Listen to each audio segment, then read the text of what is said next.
realidade deles, não é a solução de trânsito da cidade. Se você quiser discutir a situação de trânsito, eu posso te dar as outras. Claro. Quer que eu já falo? Deixa eu só terminar minha pergunta, porque a gente estava falando especificamente de La Paz, Bolívia, etc. O senhor fazendo esse comparativo. Por exemplo, em Balneário Camboriú, também a gente está falando de uma população, 140 e poucos mil, né? A população muito abaixo. Não é, que lá é privado.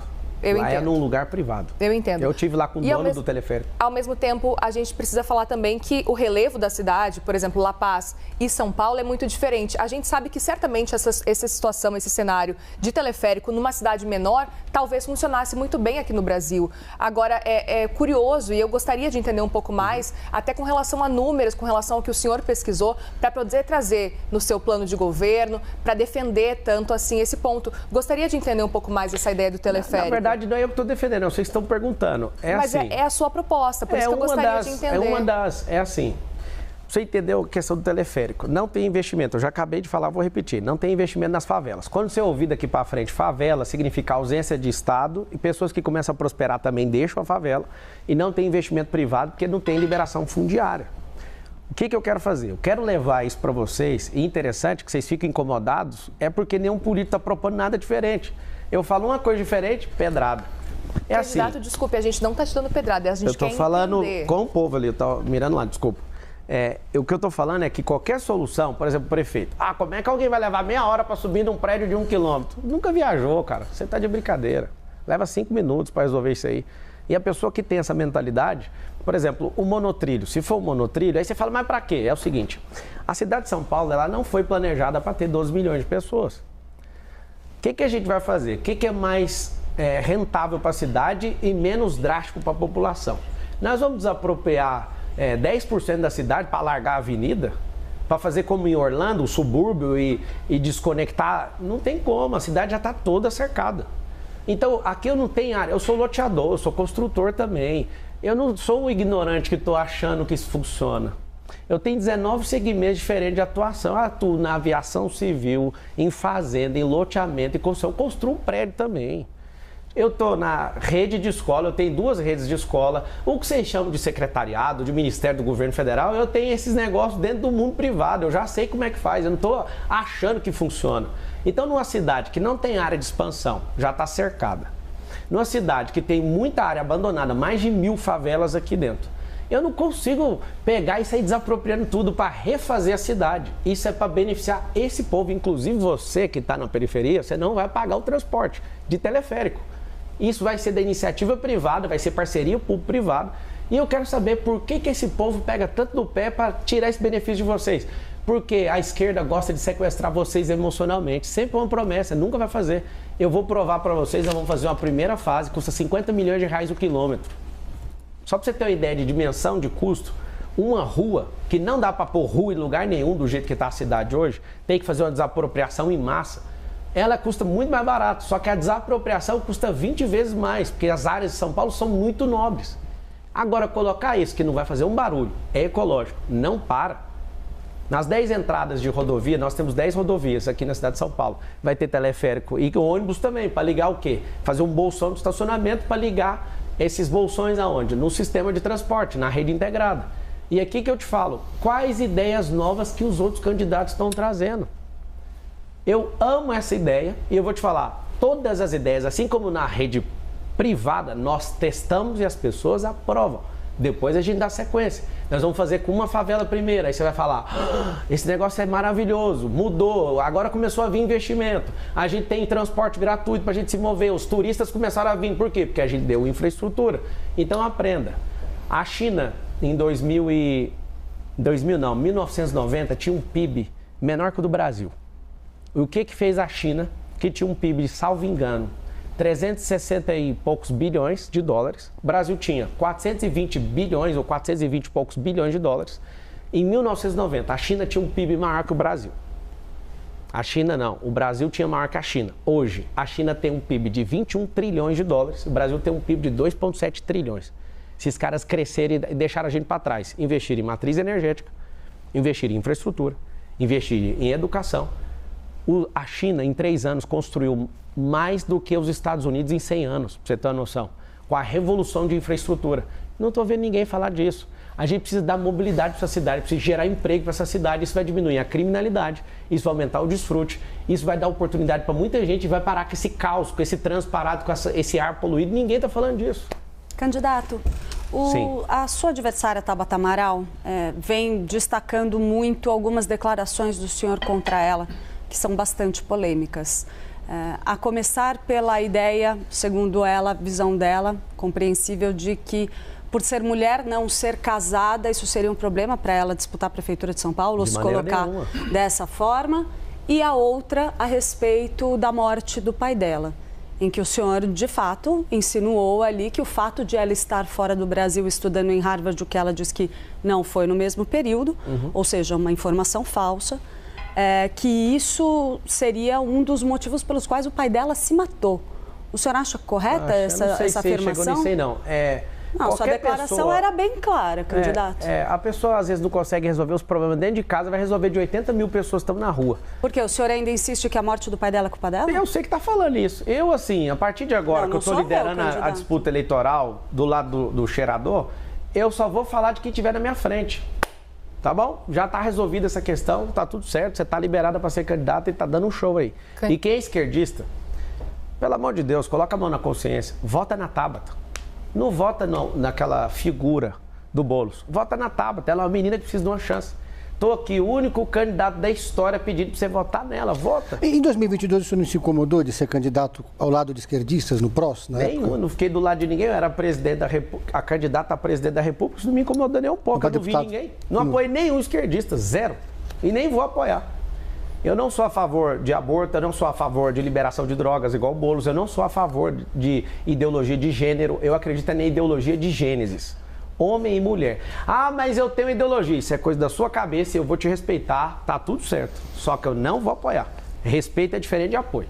Candidato, vamos falar sobre Cracolândia? Vamos. Eu li o seu plano de governo, 100 páginas, e eu fiquei com dúvidas e queria uma explicação melhor de qual que é a sua ideia para a Cracolândia. Sim. A gente sabe que não existe bala de prata, muitos prefeitos foram, voltaram e não conseguiram resolver o que é a Cracolândia hoje. Eu gostaria de ouvir qual que é a sua ideia para a Cracolândia, levando em consideração que essa bala de prata não existe. Não existe mesmo, e que bom que você viu ali. Tem 3 cenários. O Felipe Sabará, que é o comandante do plano de governo, ele já tirou comprovadamente 3.500 pessoas da situação de rua e deu emprego. Isso é comprovado. Às vezes você está no McDonald's agora sendo atendido por uma pessoa que era da Cracolândia. Como é que funciona isso aí? Se quiser pesquisar, você pode olhar na Arca, que é a ONG onde ele começou a fazer isso. Hoje as pessoas estão em situação de rua, e inclusive aumentou 23% em relação ao ano passado, é por conta de uma política pública frouxa do Nunes. Dos 111 bilhões de reais que a prefeitura tem, 1 bilhão é destinado para tirar esse povo da rua. 1 bi. Alguém está roubando esse dinheiro. Não faz sentido isso. E só está aumentando. Tem uma ONG que chama A Craco Resiste. Tem ONG torcendo para não acabar com a Cracolândia. Olha o nível de loucura que a gente está nessa cidade. A média de abordagens para você tirar uma pessoa da rua e levar para o abrigo são 7. Então a gente tem que aumentar a volumetria disso, aumentar a mutirão disso. Fazer investimento para a gente colocar as pessoas em rua para tirar essas pessoas. Eu mesmo estive na porta da Sé convencendo 2 pessoas a sair da rua. Estava do lado do Sabará e meu Deus, eu orei com a pessoa. O cara, acabei de cumprir 11 anos de cadeia, o cara falou. Eu falei, cara, vamos para o abrigo, vamos arrumar um emprego. Aí o cara chorou e eu falei assim para ele, eu sou a sociedade, eu te perdoo, cara. Você já pagou o que você deve, vamos embora. Você tem uma chance nova. Aí ele falou assim, não, eu vou falar com a minha namorada. Eu falei, você está namorando há quanto tempo? Tinha poucos dias. Foi falar com ela estava com não sei que tipo de droga. E ela, ele não vai não. Ele desistiu. Aí o Sabará falou, tem que vir mais 6 vezes, porque é 7. As pessoas, elas podem se recuperar dentro de 6 meses ou 12 meses. Tem gente que leva 24 meses para sair dessa situação de miserabilidade. Ela perdeu completamente ali o rumo da vida. Mas são 3 lugares. Primeiro é a rua. A gente precisa aumentar, então, essa quantidade de pessoas, porque isso é só tratar o efeito. Eu vou falar agora de como tratar a causa da Cracolândia. Segundo, leva para o abrigo. O abrigo é um lugar que, inclusive, ele não conseguiu, o atual prefeito, ele teve que devolver um fundo de 5,4 milhões de reais, porque ele não conseguiu que as pessoas fossem para os hotéis, né, que tem as vagas para isso, que a política pública está frouxa. A época de eleição, tudo está bonito, mas ele não está fazendo o que deveria para tirar essas pessoas. Em terceiro, encaminhar para o emprego. Como é que eles fazem na Arca? chega um cardápio, você poderia ser atendente, você poderia ser pintor, que você poderia. A pessoa já tem uma vocação antes de ter ido para a rua. Alguém já trabalhou de pedreiro, alguma coisa. Agora, a gente precisa tratar a causa da Cracolândia. A causa é a receita que está gerando esse tanto de gente na rua. Você vai no interior de São Paulo, são 645 municípios, você exclui a capital, 644. Não tem mendigo no interior de São Paulo. Nós vamos, através do Ministério Público, representar todo mundo que está mandando mendigo, nós vamos rastrear isso. Tem gente colocando mendigo dentro de van e soltando aqui. Isso não é novidade. O próprio prefeito sabe disso e fala disso. Então a gente vai responsabilizar pessoas que estão, prefeitos inclusive, que estão mandando para cá, porque aqui virou a capital mundial da mendicância. Segundo, se a gente não investir em educação, o que eu proponho é que os seus filhos não sejam só ocupados pela escola pública gastando 25 bilhões de reais. O que eu proponho é transformar a escola de São Paulo, do município de São Paulo, numa escola olímpica. Nós vamos colocar centros olímpicos em todas as favelas. Isso é um investimento de 1,5 bilhão de reais. A gente tem dinheiro para isso, pode ficar tranquilo, tá? E até vou pedir parcerias público-privado para as empresas construírem. Várias já fizeram campos de futebol, nós vamos fazer centros olímpicos, porque não é só o futebol que as pessoas precisam. Se eu te der uma identidade esportiva para as crianças, elas não vão entrar para a Cracolândia. Sabe por quê? Porque segundo o Felipe Sabará, que foi secretário disso e conhece disso e vive, ele é um filho de bilionário que ama ajudar os outros. Inclusive, no futuro vai ser prefeito dessa cidade, com certeza. É um cara completamente da minha confiança, veio do governo do Tarcísio para me ajudar. O que a gente entendeu? Lá na Cracolândia você não acha um cara que é esportista. Uma pessoa que é esportista não vai parar na Cracolândia, porque ele aumenta a resistência, ele come bem, ele faz tudo o que precisa ser feito e a gente vai investir no seu filho, porque ele vai ter essa identidade esportiva. Nós precisamos tratar esse efeito agora. Igual, parabéns para a Polícia Civil e Federal, na ação conjunta desmantelou ali, viu que tinha milícia ali dentro. Infelizmente, né, guardas municipais estavam ali, já que não resolve, acabaram enveredando ali para o mundo do crime. A gente precisa de ter ações conjuntas para isso, gerar emprego e levar essas pessoas, sabe para onde? Para a horta, para lugares, para reformar prédio público e afastar elas da rua, porque se estão concentrados, aquele ambiente não vai gerar transformação. Ou seja, é um trabalho de mais de 4 anos. Isso é um trabalho que pode, talvez, conseguir zerar antes de 2030, mas a causa é, se fizer o que eu estou falando, gerando emprego e mudando, dando uma identidade esportiva para as crianças, em 2040 não tem ninguém na rua, em 2050 não tem ninguém na rua. Então, aproveitar essa deixa... Rapidinho. O senhor quer ser candidato a presidente em 2026? Não, eu vou ser prefeito. Eu não vou negar nunca que eu serei presidente do Brasil. Eu não sou... Questão de tempo? Na hora que meu cabelo estiver branco, tiver apanhado bastante, tiver vindo aqui umas 10 vezes, eu acho que precisa de ter esse track aí, né? Esse track record, eu preciso de ganhar experiência, mostrar a política, mostrar o que é o governalismo, que é uma coisa que tem no meu coração. Eu, apesar de ser alguém muito abastado, eu não sou capitalista, eu odeio socialismo, porque isso não funciona, é mentira. Eu vim de escola pública, me ensinaram que empresário é só explorador, e isso é mentira. Tem muito empresário que está multiplicando talento igual eu, fazendo pessoas prosperarem, só um pouquinho. Eu não acredito nesse tipo de solução. Você vai ver que comunismo nunca funcionou em lugar nenhum. Eu estou vendo que você está pesquisando o que é governalismo. Governalismo você vai achar, depois vai ficar comprovado né, que esse neologismo é meu. Você vai achar no site do meu partido e do PRTB que eu escrevi um artigo lá sobre isso. O governalismo é devolver o governo para o povo.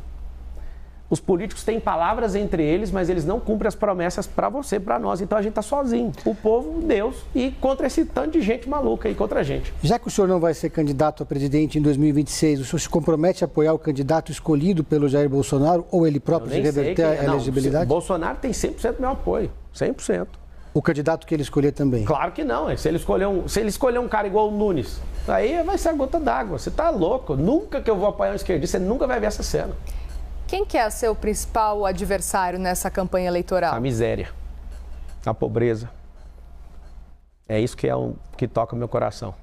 As pessoas estão aí, com todo respeito aos que prestam, porque tem uns que são imprestáveis.